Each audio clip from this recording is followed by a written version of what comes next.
English Daily, the podcast. Your English journey starts now. Hey, English learners. Welcome back to your podcast, the English Daily Podcast. Yes, we're so happy to have you here today. This is Jack, by the way, and I'm thrilled to be here with Anna as always. Today's episode is all about something really exciting. We're going to talk about shadowing high-stakes negotiations and advanced phrases that will take your business English to a whole new level. That's right, and we're going to make it really practical for you, especially if you're aiming for that C1 or C2 proficiency level. These are the kinds of phrases that native speakers use in real business negotiations. So, whether you're preparing for a big deal, interviewing for an international position, or just want to understand how native speakers navigate tricky conversations, you'll find something valuable here. Absolutely. And the best part is, we're going to teach you not just the phrases, but how to use them naturally and appropriately in different situations. So, grab your BG book or your note-taking app and let's dive right in. Anna, before we get into the specific phrases, I think it's really important to understand what makes a negotiation high stakes in the first place. What do you think? That's a great question, Jack. High-stakes negotiations are basically situations where there's a lot on the line. We're talking about significant money, important relationships, career-defining moments, or even legal consequences. It's when the outcome really matters.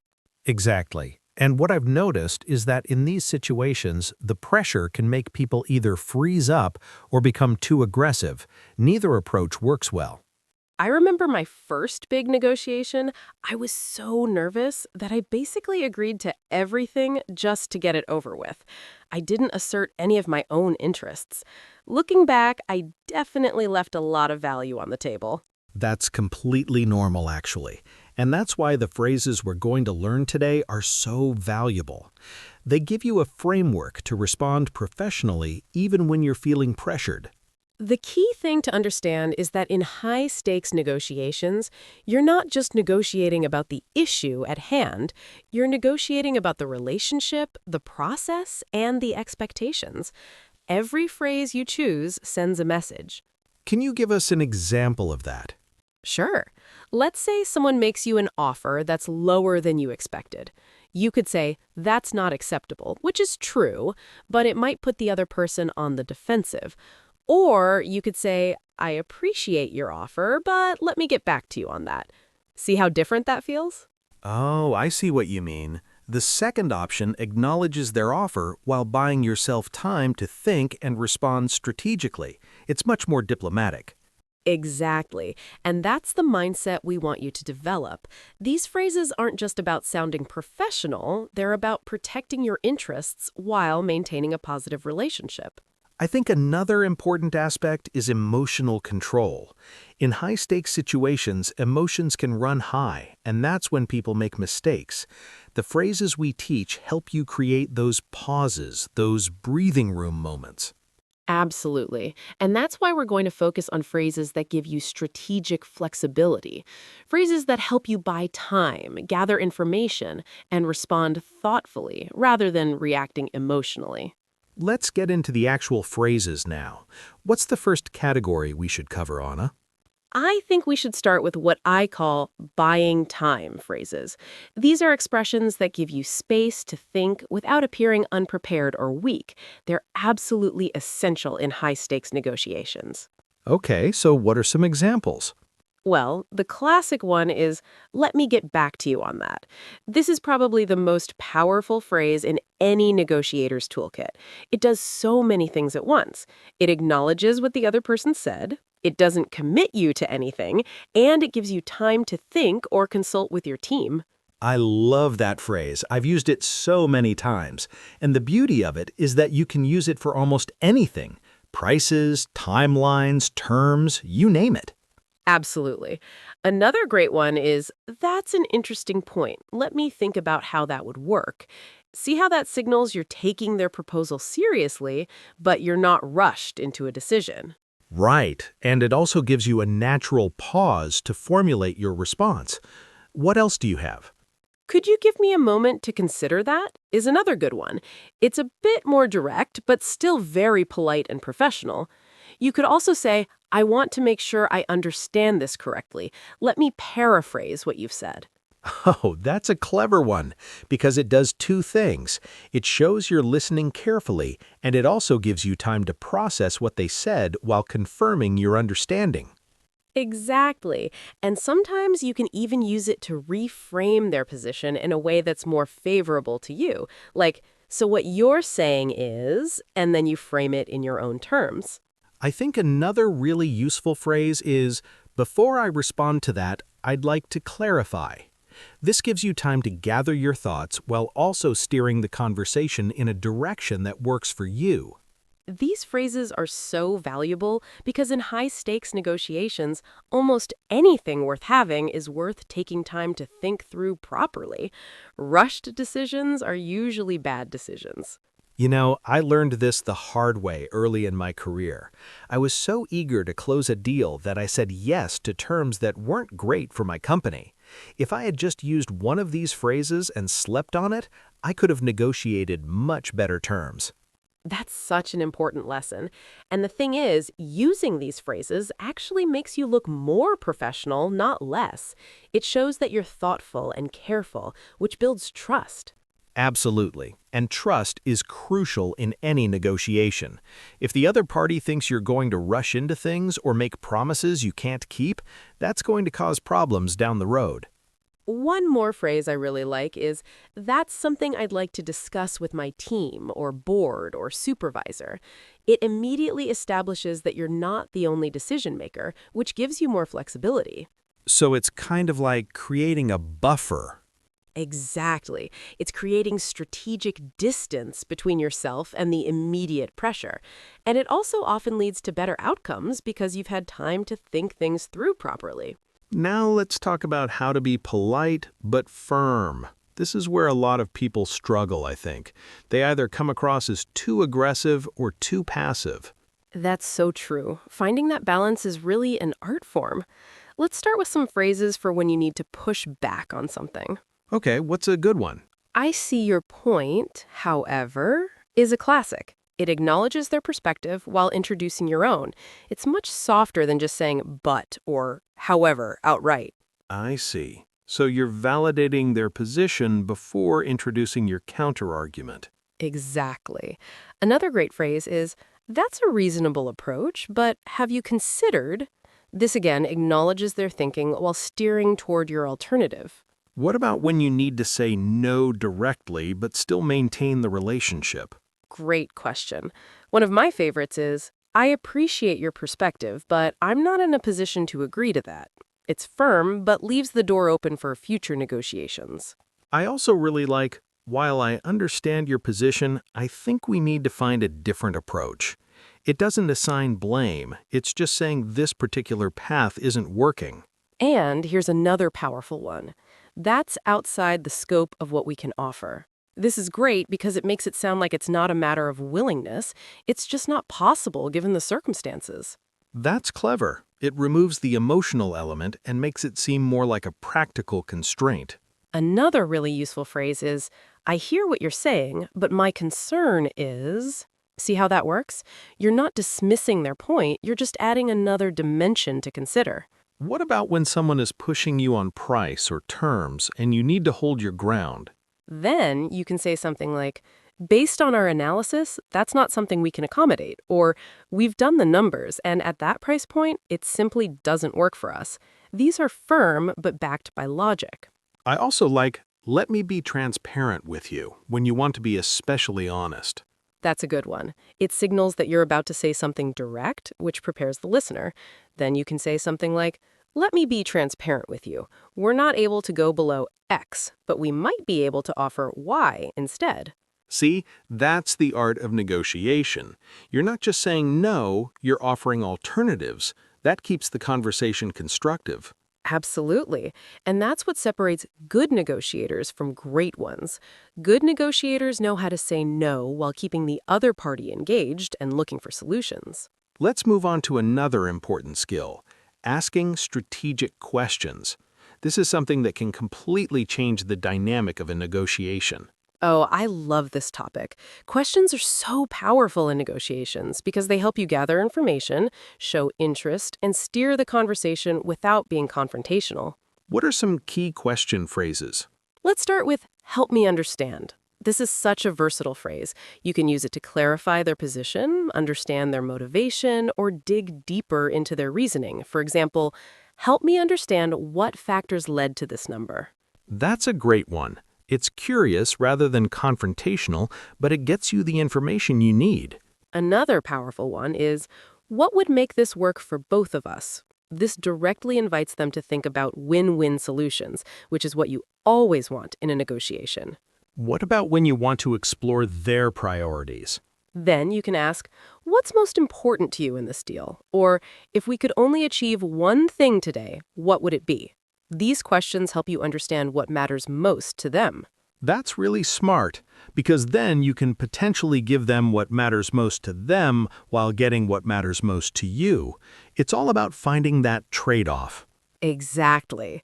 And another great question phrase is, can you walk me through your thinking on this? It sounds more interested than challenging, but it gets the same information. What about when you think their position doesn't make sense?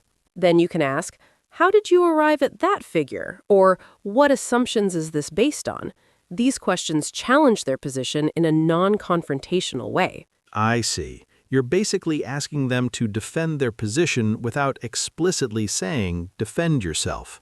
Exactly. And sometimes when people have to articulate their reasoning, they realize themselves that it doesn't hold up. It's a very diplomatic way to push back. What about when you want to propose an alternative? You can say, what if we approached it this way? Or, have you considered? These are suggestions framed as questions, which makes them less confrontational. I also love, what would you do in our position? Putting yourself in their shoes can create empathy and sometimes lead to creative solutions. These question phrases are so important because they keep the conversation going even when you're disagreeing. A negotiation where people are just making demands and saying no will stall quickly, but a negotiation where people are genuinely trying to understand each other can lead to breakthrough solutions. Now let's talk about something that's often overlooked, building rapport and maintaining relationships during negotiations. This is especially important when you're dealing with someone you might work with again. This is such an important point. At the end of the day, most business relationships are ongoing. Even if you win this particular negotiation, if you damage the relationship, you've lost something more valuable in the long run. What phrases help with this? Let's start with, I appreciate your time today. This is great for opening or closing meetings. It shows respect for the other person's schedule and effort. Simple but effective. What else? I value our working relationship, or we have a good history together, are phrases you can use to remind them that there's more to this than just this single negotiation. I also like, I hope we can find a solution that works for both of us. It's almost like a reminder that you're on the same side. Exactly. Reframing the negotiation as a collaborative problem-solving exercise rather than a battle is so important. Another great phrase is, I'd hate for this to be a blocker to our future collaboration. What about when things get tense? That's when you need phrases that introduce levity or acknowledge the situation. Like, I think we might be at an impasse. Should we take a step back and look at this from a different angle? Or you could say, I feel like we're circling around the same point. Can we try to find common ground first? Those are great. Another good one is, I sense we might have different interpretations here. Let me share my perspective. This acknowledges the tension without assigning blame. What about expressing empathy? That's important for building rapport. Absolutely. Phrases like, I understand that's a concern, or I can see why that's important to you, show that you're listening and you care about their perspective. Even if you don't ultimately agree with them, you're acknowledging their position. That's huge for maintaining relationships. And at the end of the day, even if you can't reach an agreement, you can leave the door open with something like, if circumstances change, I'd love to revisit this, or I hope our paths cross again under different circumstances. because you never know when you'll be negotiating with them again or when they might refer business your way. The business world is smaller than you think. Exactly. And that's why treating every negotiation as an opportunity to build relationship, not just to get what you want, is so important. The best negotiators I know are also the best at building long-term relationships. Let's talk about handling pressure and those really difficult moments in negotiations. What do you do when the other party is being aggressive or trying to intimidate you? This is where having the right phrases can really save you. The key is to stay calm and not match their energy. One great phrase is, I understand this is important to you. Let me share my perspective. So you're acknowledging their emotion without getting defensive. Exactly. Another approach is to simply pause and say, I'd like to respond to that. It gives you a moment to collect your thoughts and signals that you're not going to be rushed. What about when they're using aggressive tactics like ultimatums? That's a common situation. You can respond with something like, I hear that you're looking for a quick decision. However, I think it's important that we take the time to get this right. Or you could say, that's an interesting position. What's driving that urgency?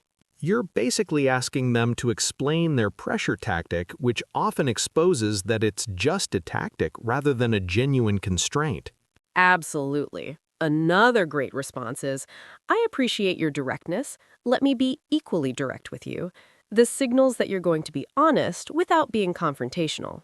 What about when you're being asked a question you don't want to answer?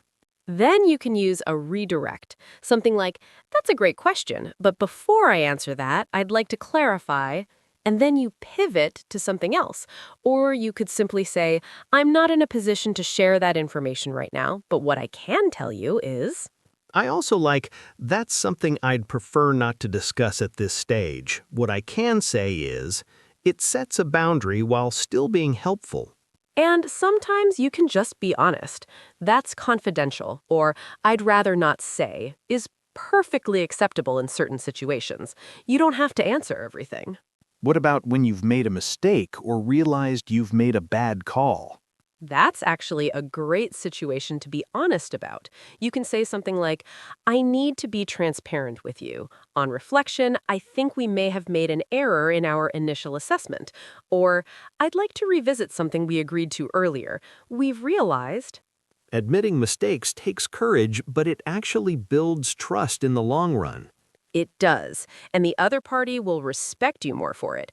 Plus, it's much better than trying to hold on to a bad deal because you're too proud to admit you made a mistake. These phrases give you tools to navigate almost any difficult situation while maintaining your professionalism and integrity. Now, let's break down some of the key vocabulary and phrases we've discussed today.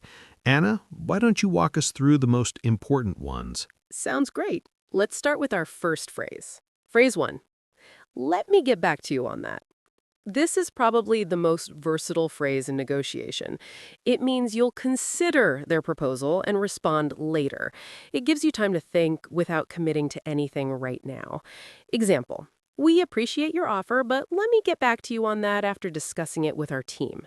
Alternative, I'll need to consult with my colleagues before I can give you a definitive answer. Common mistake, don't use this too often or it might seem like you're stalling. Use it strategically for significant decisions. Phrase 2. I see your point, however. This phrase acknowledges the other person's perspective before introducing your own counterargument. It's softer than using but directly. Example, I see your point, however, we have different constraints to consider. Alternative, that's a valid perspective, though our situation is somewhat different. Common mistake. Make sure your however part is substantive, not just a way to dismiss their point. Phrase 3. Help me understand. This is a curious, non-confrontational way to ask for more information or clarification. Example, help me understand what factors led to this timeline. Alternative, could you walk me through your reasoning on this? Common mistake, don't use this sarcastically or it will come across as aggressive. Phrase 4. That's an interesting point. Let me think about how that would work. This phrase acknowledges their proposal while buying yourself time to evaluate it properly. Example, that's an interesting point. Let me think about how that would work within our current framework. Alternative, that's worth considering. I need some time to think through the implications. Common mistake. Don't leave it too long before getting back to them, or they'll lose patience. Phrase 5. I appreciate your perspective, but I'm not in a position to agree to that. This is a firm but polite way to say no. It acknowledges your effort while maintaining your ground.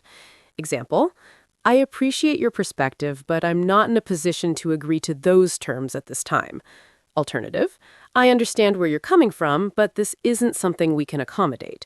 Common mistake, don't be apologetic about it. State your position clearly and confidently. Phrase 6. What would make this work for both of us? This question reframes the negotiation as a collaborative problem-solving exercise. Example, we're both looking for a good outcome here. What would make this work for both of us? Alternative, how can we find a solution that meets both our needs? Common mistake. Don't ask this if you're not genuinely willing to listen to their answer. Phrase 7. I'd like to make sure I understand correctly. Let me paraphrase. This phrase confirms your understanding while giving you time to process the information. Example, I'd like to make sure I understand correctly. Let me paraphrase. You're saying that unless we meet this deadline, the project will be canceled? Alternative, just to confirm what I'm hearing, you're proposing that... Common mistake, make sure your paraphrase is accurate or you'll lose credibility. Phrase 8. That's outside the scope of what we can offer. This makes it sound like a practical constraint rather than a matter of willingness. Example, that's outside the scope of what we can offer at this stage. Alternative, unfortunately, that's not something that's possible given our current resources. Common mistake. Don't be vague about why it's outside scope if they ask. Be prepared to explain. Phrase 9. Can you give me a moment to consider that? This is a direct but polite way to ask for a pause in the conversation. Example, can you give me a moment to consider that? I'd like to give your proposal the attention it deserves. Alternative, I need a brief pause to gather my thoughts on this. Common mistake, don't take too long. A moment should be a moment, not 5 minutes. Phrase 10. I value our working relationship, and I'd hate to see this become a blocker. This reminds them that there's more at stake than just this single issue. Example, I value our working relationship, and I'd hate to see this become a blocker to our future collaboration. Alternative, we have a good track record together, and I'd like to find a way forward that preserves that. Common mistake. Don't overuse this, or it might seem like you're trying to guilt them. Phrase 11. Let me be transparent with you. This signals that you're about to be direct and honest. Example, let me be transparent with you. We're not able to meet that price point, but we might be able to offer better payment terms. Alternative, to be completely honest with you, common mistake, only use this when you're actually being transparent. If you use it and then hedge, you'll lose trust. Phrase 12.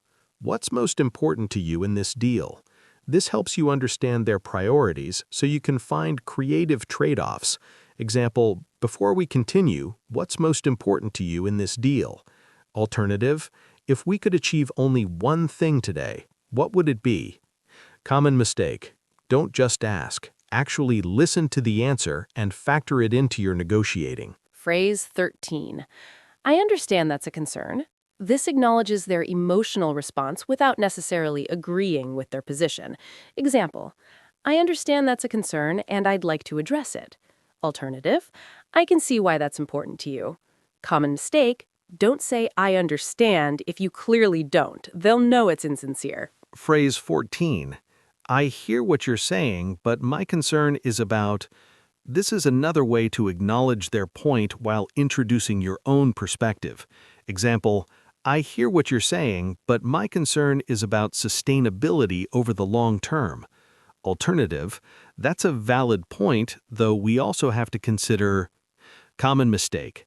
Make sure your concern is legitimate and relevant, not just a way to disagree. Phrase 15. Before I respond to that, I'd like to clarify... This gives you time to think while also steering the conversation. Example, before I respond to that, I'd like to clarify what you mean by flexible terms. Alternative, I want to make sure I understand your question before I answer. Common mistake, don't use this just to avoid answering. Only use it when clarification is genuinely needed. Phrase 16. That's something I'd like to discuss with my team. This creates strategic distance and suggests you're not the sole decision maker. Example, that's an interesting proposal. That's something I'd like to discuss with my team. Alternative, I'll need to run this by my colleagues before I can commit. Common mistake. Don't use this as a permanent excuse. At some point, you need to give a real answer. Phrase 17. How did you arrive at that figure? This is a respectful way to challenge their numbers or assumptions. Example, how did you arrive at that figure? I'd like to understand your methodology. Alternative, what assumptions is this based on? Common mistake, ask this with genuine curiosity, not accusatorily. Phrase 18. I sense we might be at an impasse. Should we take a step back? This acknowledges when things have stalled and proposes a constructive way forward. Example, I sense we might be at an impasse. Should we take a step back and look at this from a different angle? Alternative, it seems like we have different priorities here. How can we find some common ground? Common mistake. Don't admit impasse unless you're truly stuck. Sometimes a little more persistence can break through. Phrase 19. I'd like to propose an alternative. This frames your counteroffer as a positive contribution rather than a rejection. Example, I'd like to propose an alternative that might work for both of us. Alternative, what if we approached it this way? Common mistake, don't just say no, always offer something constructive. Phrase 20. At the end of the day, we need to find a solution that works. This reminds everyone that you share the goal of reaching an agreement. Example, at the end of the day, we need to find a solution that works for both parties. Alternative, we're both here to find a way forward. Common mistake. Don't use this to pressure them into accepting a bad deal. It should be genuinely collaborative. Now it's time for some reflection questions. These are for you to think about after the episode and maybe even discuss with a study partner or in your journal. Let's go through them together. Question 1. Think about a negotiation you've been in recently. Did you use any of the phrases we discussed today? If not, which ones do you think would have helped? Question 2. Which buying time phrase do you think will be most useful in your next negotiation, and why? Question 3. How do you currently handle it when someone pushes you to make a quick decision? What's one new phrase you could try instead? Question 4. In a negotiation, do you usually prioritize winning on the specific issue or maintaining the relationship? How might balancing both improve your outcomes? Question 5. What's the most aggressive negotiating tactic you've experienced? How did you handle it? And what would you do differently now? Question 6. How comfortable are you with asking strategic questions in negotiations? What's one question-asking technique you want to practice? Question 7. Think about someone you need to negotiate with soon. What's the most important phrase from today's episode that you want to use with them? Question 8. How often do you take notes during negotiations? Do you think using phrases like, "Let me make sure I understand correctly," would help you listen more effectively? Question 9. When someone says something you disagree with, what's your natural response? Is it more confrontational or more diplomatic? How might the phrases from today's episode help you strike a better balance? Question 10. At the end of the day, what's your ultimate goal in any negotiation? Is it just about getting what you want, or is it about building something that works for everyone involved? Those are some great questions to reflect on, and we encourage you to really think about your answers. You know, Anna, I think this episode covered so much valuable ground, from understanding the psychology of high-stakes negotiations to specific phrases for buying time, being polite but firm, asking strategic questions, building rapport, and handling difficult situations. Absolutely. And I really hope our listeners will practice these phrases. That's the key. It's not enough to just know them. You need to practice using them so they become natural. That's why we always encourage shadowing. Listen to this episode again, pause, and repeat the phrases out loud. Make them part of your muscle memory. And remember, negotiation is a skill that improves with practice. Don't be discouraged if your first few attempts feel awkward. Even native speakers had to learn these phrases at some point. Exactly. The fact that you're listening to this podcast and trying to improve shows that you're committed to your English learning journey, and that's really impressive. Before we wrap up, I want to thank all of you for listening. We're really grateful to have you as part of the English Daily Podcast community. Yes, and if you found this episode helpful, please share it with other English learners who might benefit from it. Word of mouth is how we grow our community. And don't forget to subscribe if you haven't already. We have so many more episodes planned that will help you take your English to the next level. That's right. Whether you're aiming for C1, C2, or just want to communicate more effectively in English, we're here to help you every step of the way. Thanks again for joining us today. We'll see you in the next episode. Bye for now, English learners. Keep practicing and never stop learning. You've got this. Take care, everyone. Your learning journey doesn't stop here. Keep improving your English. Click the next video or explore more episodes we've picked just for you. See you in the next lesson.